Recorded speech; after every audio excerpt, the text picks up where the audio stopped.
घर की औरत। कहते हैं ना, घर दीवारों से नहीं, उसके अंदर रहने वाले लोगों से बनता है। लेकिन क्या हो जब घर के लोग ऐसे हो? सारा दिन खाती रहती हो, सोती रहती हो, कोई काम नहीं है तुम्हारे पास। ऊपर से बहू के आ जाने के बाद तो तुम और निकम्मी हो गई हो। दिखावे के लिए हाथ में माला पकड़ ली है, बाकी कोई काम नहीं करती। अरे कैसी बात कर रहे हैं? अब तो बहू आ गई है, अब तो मेरी बेइज्जती करना बंद कर दीजिए। जैसे तैसे मेरी तो जिंदगी कट गई, गालियां खा खा कर। अरे उस बेचारी को तो छोड़ दीजिए। तभी बेटे के जोर जोर से चिल्लाने की आवाज आती है। कहा था ना तुमसे रिजाइन कर दो, क्यों नहीं किया? और ये पर्स लटका कर कहाँ निकली? चलो कमरे में, काम करो घर का। बहू बेटे की लड़ाई सुनकर सास ससुर बाहर आ जाते हैं। सामने खड़ी होती है नई नवेली बहू रीमा। देख लीजिए माँ जी, शादी से पहले तो मेरे माँ पापा के सामने कहा था कि शादी के बाद नौकरी करने देंगे, लेकिन अब क्या कह रहे हैं? तो तुम माँ जी को क्यों बोल रही है बहू? तब उसका मन रहा होगा, अब नहीं है। पर पिताजी, उसके मन से मेरा करियर तो नहीं चल सकता ना। ससुर को बहू की बात पर गुस्सा आ जाता है। वो बेटी की तरफ देखता है। पापा से जबान लड़ाती है, रुक। ये बोलकर वो पत्नी को खींचकर कमरे में ले जाता है और बंद कर देता है। ये सब देखकर सास दुखी हो जाती है। पति के जाने के बाद सास बेटी से कहती है, देख बेटा, अब जमाना कुछ और है। तेरे पिता ने घर में औरतों की कद्र नहीं की, लेकिन तू ऐसा ना बन। शहर की समझदार पढ़ी लिखी लड़की से शादी की है तूने, उसका ख्याल रखा कर, तमीज से पेश आया कर। जा, बहू को कमरे से बाहर ले आ। लेकिन बेटा नहीं मानता और बहू कमरे में सारा दिन बंद रहती है। शाम को बेटा बाहर जाता है कि सास चाय और बिस्कुट लेकर बहू के कमरे में जाती है। बहू बेटा ये ले, चाय पी ले। रो रो कर कैसी शक्ल बना ली है बेटा। माँ जी, ये कैसे लोग हैं? आप कैसे मैनेज कर रही हैं? ऐसे थोड़ी ना होता है माँ जी। घर की औरतों को तो पिताजी और ये इंसान समझते ही नहीं। क्या करूं बेटा, मैंने तो जैसे तैसे सह लिया, लेकिन तू ना सहना। दोनों बात कर ही रहे थे कि ससुर आ जाते हैं। अच्छा, तो अब बहू को भड़का रही हो? बहुत दिन हो गए मार खाए, अब क्या बहू के सामने खाओगी? जाओ यहाँ से, और जरूरत नहीं है ज्यादा इस लड़की को सर पर चढ़ाने की, समझी? बहू को ससुर की बात पर गुस्सा आ जाता है, लेकिन वो कुछ नहीं कहती। आए दिन बहू देखती है कि कैसे उसकी सास और उसके साथ उसका ससुर और पति गंदा व्यवहार करते हैं। फिर एक दिन, ये क्या बनाया है? खाना बनाना नहीं आता क्या? ये बोलकर वो खाने की भरी सारी थाली फेंक देता है। अरे बेटा कोई बात नहीं, शांत हो जा, मैं अभी बाहर से कुछ मंगवा देता हूँ। हाँ पापा, ऑर्डर करिए। ऐसे खाने से तो पेट भरने से रहा। वैसे खाना तुमको बनाना आता नहीं और बाहर जाकर नौकरी करना चाहती हो। अरे तुम जैसे को तो पूछते भी नहीं है बाहर। बहू को पति की बात पर गुस्सा आता है, तभी सास बोल पड़ती है। तेरे से ज्यादा पढ़ी लिखी है, वो तो तूने इसे कहा था कि तू नौकरी करने देगा तो तुझसे शादी कर ली, वरना ना ही करवाते इसके माँ बाप तुझसे शादी इसकी। और कमाती भी ये तेरे जितना ही है बेटा। बहू हैरान रह जाती है कि जो सास खुद के लिए एक बार भी खड़ी नहीं हुई, वो उसके लिए बेटे को भी भला बुरा सुना रही है। उसकी नज़र में सास की इज्जत और बढ़ जाती है। वो सास को देखकर ये सब सोच ही रही थी कि उसके कान में एक जोर से चांटे की आवाज आती है। किसको किसको मार पड़ी? वो देख ही रही होती है कि उसकी नज़र जमीन पर बैठी सास पर पड़ती है। अभी तो धीरे से मारा, फिर जुबान खोली ना तो ऐसा मारूंगा कि कान के पर्दे फट जाएंगे। सास रो रही थी। बेटा और पति वहां से चले जाते हैं।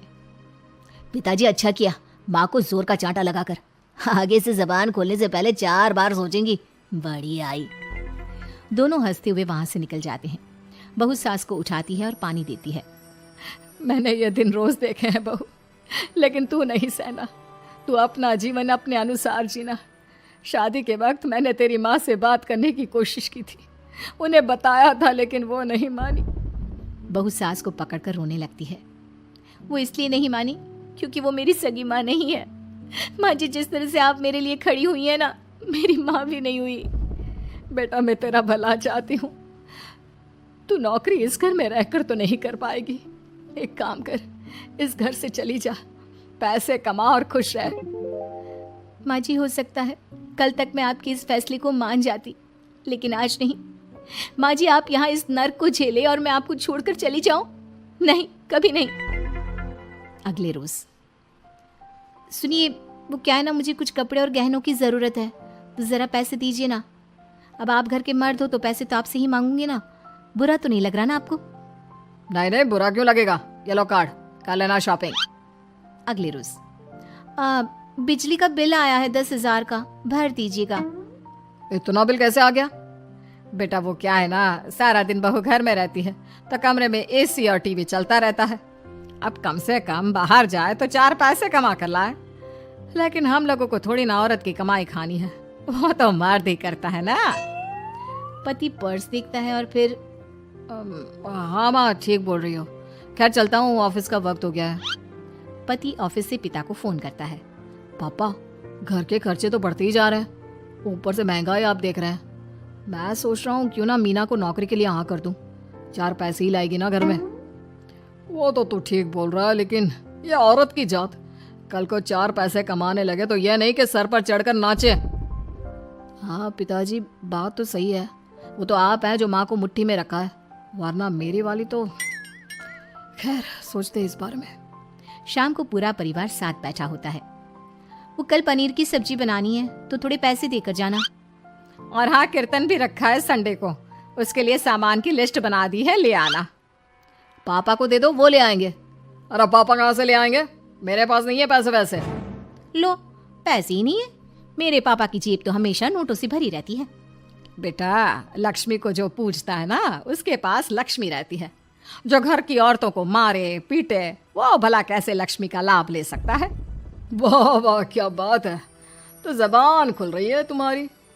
लगता है भूल गई पुरानी मार और डांट, क्या? हाँ माँ जी, शांत हो जाइए। मैं नहीं देख सकती आपको मार खाता, और फिर हो सकता है कि मैं आपको बचाने आऊँ तो ये भी मुझे मारे। ठीक है बहू, मैं कुछ नहीं कहती, तू ये लिस्ट बस दे दे, मैं चलिए आराम करने। फिर अगले रोज, सुनिए जी, वो मायके जाना है। वो क्या है ना, शादी के बाद से गई नहीं, तो ट्रेन की टिकट बुक करवा देना। तो मैं भी तो साथ जाऊंगा ना तुम्हारे। तो ठीक है, फिर फ्लाइट की ही टिकट करवा दीजिए। वो क्या है ना, अच्छा थोड़ी ना लगता है आप पहली बार मेरे साथ जा रहे हो और हम ट्रेन से चले, ठीक है ना? पति ऑफिस जाता है, जहाँ उसका दोस्त कहता है, अरे क्या हो गया यार, परेशान सा दिख रहा है। तेरी तो नई नई शादी हुई है, भाभी परेशान कर रही है क्या? अरे नहीं यार, तू तो जानता है थोड़ी सी कमाई में घर चलाना मुश्किल हो रहा है। तू कैसे मैनेज करता है यार? कैसे क्या यार, तू जानता है ना मेरी बीवी रिया को, वो टीचर है, फिर घर में ट्यूशन करती है, साथ में बच्चे भी पढ़ लेते हैं। यार घर नाम की गाड़ी दोनों पहियों के साथ चलने से ही चलती है। वो भी कमाती है और मैं भी, और चल रहा है घर बस। पति को दोस्त की बात समझ में आती है, लेकिन पिता का ज्ञान कैसे भूल सकता था। भाई कल को सर पर चढ़कर नाचने लगी तो। शाम को घर आता है, जहाँ उसकी बुआ और उसका बेटा बैठे होते हैं। अरे आ गया लल्ला, कैसा थका थका सा लग रहा है, सब ठीक है ना? नमस्ते बुआ, कैसे आना हुआ? कैसा है रमेश? भाई को तो भाई की याद ही नहीं आती। अरे नहीं नहीं भैया, याद नहीं आती तो यहाँ कैसे आता। ये लीजिए मेरी शादी का कार्ड, जरूर आना। पति कार्ड खोलता है। डॉक्टर रश्मि, अरे वाह, तेरी होने वाली बीवी डॉक्टर है।